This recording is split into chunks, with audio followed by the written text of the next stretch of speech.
Hello mysterious army, I hope you all are doing fine. तो चलिए दोस्तों, आज मैं लेके आई हूँ आपके सामने एक बहुत ही इंटरेस्टिंग लव स्टोरी। लेकिन ये स्टोरी शुरू करने से पहले अगर अब तक आपने मेरे चैनल को सब्सक्राइब नहीं किया है तो कर दीजिए, ताकि आपको मेरे आने वाली वीडियो की नोटिफिकेशन मिलती रहे और मुझे वीडियो बनाने की मोटिवेशन। तो चलिए दोस्तों, बिना टाइम वेस्ट के शुरू करते हैं अपनी आज की स्टोरी। इस कहानी की शुरुआत होती है कॉलेज के पहले दिन से।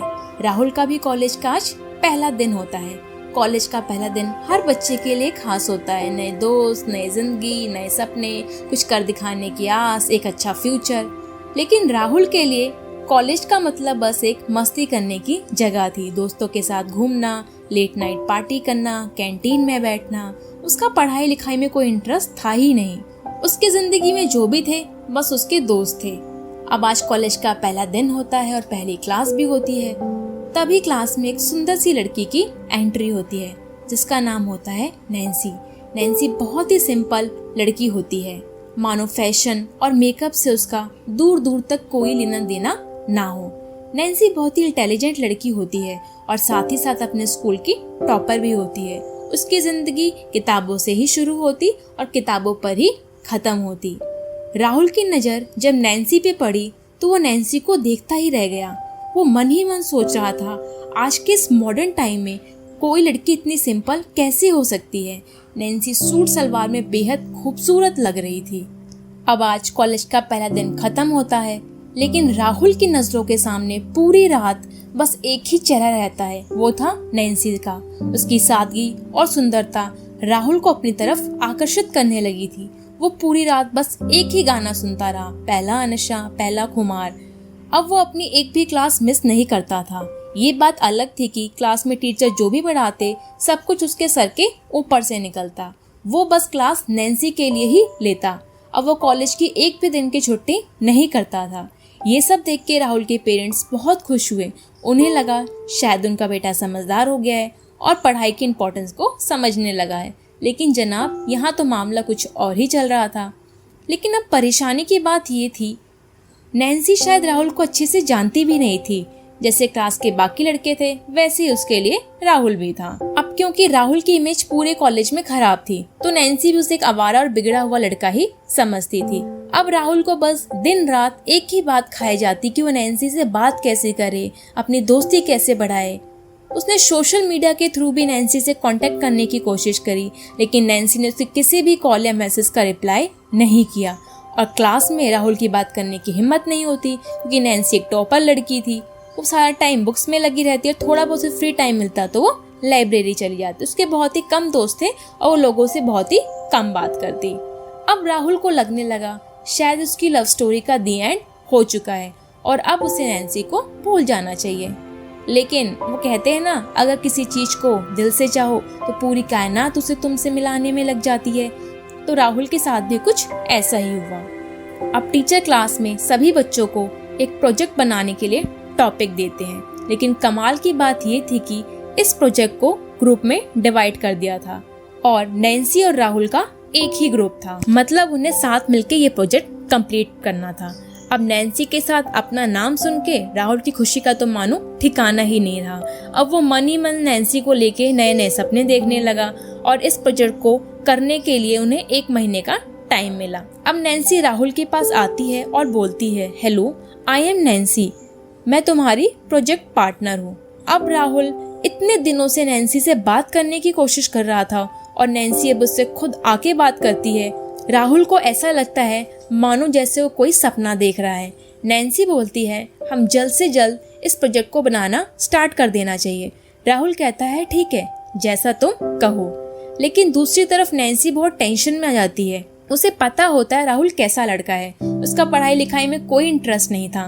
नैन्सी को लगा राहुल इस प्रोजेक्ट में उसकी कोई हेल्प नहीं कर पाएगा। तभी नैन्सी उससे बोलती है, अगर तुम चाहो तो ये प्रोजेक्ट मैं अकेले भी बना लूंगी और इस बारे में टीचर को कुछ पता भी नहीं चलेगा।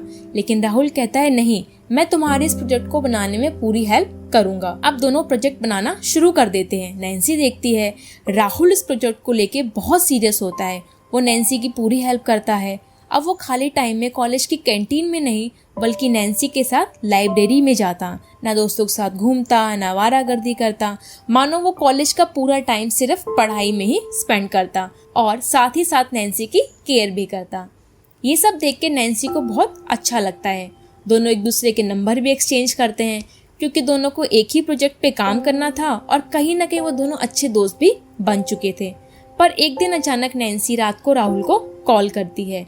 अब इतनी रात को नैन्सी का कॉल देख राहुल घबरा जाता है, लेकिन अंदर ही के अंदर कहीं न कहीं खुश भी होता है। उसको लगता है शायद नैन्सी ने उससे बात करने के लिए उसे कॉल की है। अब वो कॉल उठाता है, तभी नैन्सी बोलती है, हेलो राहुल, मुझे तुम्हें कुछ बताना है। राहुल बोलता है, हाँ नैन्सी बोलो। नैन्सी बोलती है, मैं अचानक आज सीढ़ियों से गिर गई, मुझे काफ़ी चोट भी लग गई है और डॉक्टर ने मुझे कुछ दिन का बेड रेस्ट बोला है। अब मैं कुछ दिन कॉलेज नहीं आ पाऊंगी और तुम्हारी प्रोजेक्ट में हेल्प भी नहीं कर पाऊंगी और शायद हमारा प्रोजेक्ट भी अब ना बन पाए। इतना कहने के बाद नैन्सी फोन पे रोने लग जाती है। नैन्सी को रोता देख राहुल बोलता है, तुम बिल्कुल भी टेंशन मत लो, मैं अकेले ही इस प्रोजेक्ट को कंप्लीट कर लूंगा। अब नैन्सी मन ही मन सोचती है, राहुल अकेले किसी भी कीमत पे इस प्रोजेक्ट को नहीं बना पाएगा और इस बार मैं इंटरनल एग्जाम्स में फेल हो जाऊंगी। लेकिन वो राहुल का कॉन्फिडेंस नहीं तोड़ना चाहती थी। वो कहती है, ठीक है, मुझे तुम पे पूरा विश्वास है, तुम अकेले भी इस प्रोजेक्ट को कर लोगे, लेकिन अगर तुम्हें मेरी कोई भी हेल्प चाहिए हो तो फोन के थ्रू तुम मेरी हेल्प ले सकते हो। Good night. इतना कह के नैन्सी फोन रख देती। राहुल को अपने ऊपर नैन्सी का इतना विश्वास देख के बहुत खुशी होती है, लेकिन साथ ही साथ वो ये भी सोचता है कि वो प्रोजेक्ट अकेले कैसे बना पाएगा, मानो उसे दुनिया का सबसे मुश्किल काम मिल गया हो। लेकिन वो कहते हैं ना, प्यार में हर चीज आसान लगने लगती है। अब राहुल दिन रात उसी प्रोजेक्ट में लगा रहता। उसने 15 दिन से न नैन्सी को कोई कॉल करी, न कोई मैसेज किया। अब नैन्सी को टेंशन होने लगती है। उसे लगता है प्रोजेक्ट सबमिट करने की लास्ट डेट भी आ चुकी है और राहुल ने प्रोजेक्ट के रिगार्डिंग मुझसे कुछ डिस्कस भी नहीं किया। उसने राहुल को 1-2 बार कॉल भी करी, लेकिन राहुल उसका हालचाल पूछ के कॉल रख देता। जब भी नैन्सी प्रोजेक्ट के बारे में बात करती, राहुल उसकी बात इग्नोर कर देता। अब नैन्सी को लगने लगा था शायद राहुल ने प्रोजेक्ट नहीं बनाया है। अब आज प्रोजेक्ट सबमिट करने की लास्ट डेट होती है। सब अपना प्रोजेक्ट लेके कॉलेज आते हैं। नैन्सी की हालत भी ठीक हो चुकी होती है, वो भी कॉलेज आती है। वो जैसे ही क्लास में एंटर करती है, देखती है राहुल के हाथ में उनका प्रोजेक्ट होता है। उसकी खुशी का कोई ठिकाना ही नहीं रहता है। वो सोचती है, इतना अच्छा प्रोजेक्ट राहुल ने तो बनाया ही नहीं होगा, जरूर उसने अपने किसी दोस्त की हेल्प ली होगी। खैर छोड़ो, प्रोजेक्ट बन गया, इतना ही काफी है। अब सब बच्चे अपना प्रोजेक्ट सबमिट करते हैं, लेकिन अब टीचर सब बच्चों से उस प्रोजेक्ट के बारे में क्वेश्चन पूछना स्टार्ट करते हैं। अब नैन्सी डर जाती है क्योंकि नैन्सी ने प्रोजेक्ट बनाया ही नहीं होता तो उसे उसके बारे में कोई नॉलेज नहीं होती और उसे कहीं ना कहीं ये भी लगता है कि प्रोजेक्ट तो राहुल ने भी नहीं बनाया, तो उसे भी इस बारे में कुछ भी पता नहीं होगा और हमारा प्रोजेक्ट कैंसिल हो जाएगा। लेकिन वो देखती है जैसे ही टीचर राहुल से क्वेश्चन करते हैं, राहुल सारे क्वेश्चंस का आंसर दे देता है और उनके प्रोजेक्ट को बेस्ट प्रोजेक्ट का अवार्ड भी मिलता है। अब वो राहुल से पूछती है, तुम्हें सारे क्वेश्चन के आंसर्स कैसे पता थे?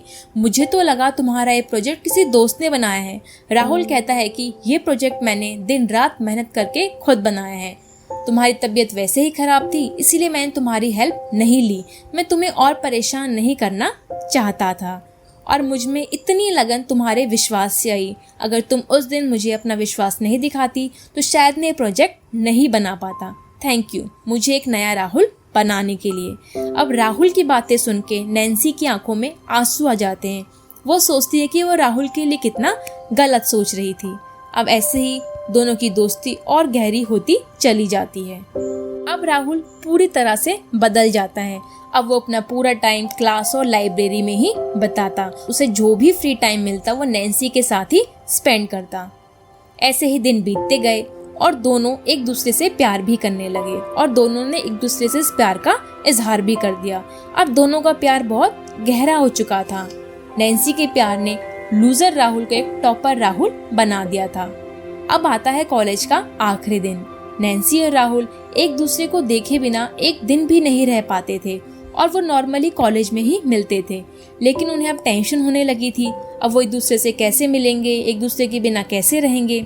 फिर दोनों ने फैसला किया कि वो अपने बारे में अपने घर वालों को बता देंगे। लेकिन दोस्तों ये सब इतना आसान नहीं था। अब नैन्सी क्रिश्चियन थी और राहुल हिंदू फैमिली से बिलोंग करता था, और मिडिल क्लास में इंटरकास्ट मैरिज को एक्सेप्ट करना नामुमकिन के बराबर है। दोनों ने अपनी फैमिली में बताया, लेकिन दोनों की फैमिली ने इस शादी से साफ इनकार कर दिया। अब नैन्सी और राहुल के मन में बहुत ख्याल आए, जैसे कि भाग जाएं, कोर्ट मैरिज कर लेते हैं, लेकिन वो दोनों अपनी फैमिली से भी बहुत प्यार करते थे, तो उन्होंने कोई भी ऐसा गलत कदम नहीं उठाया।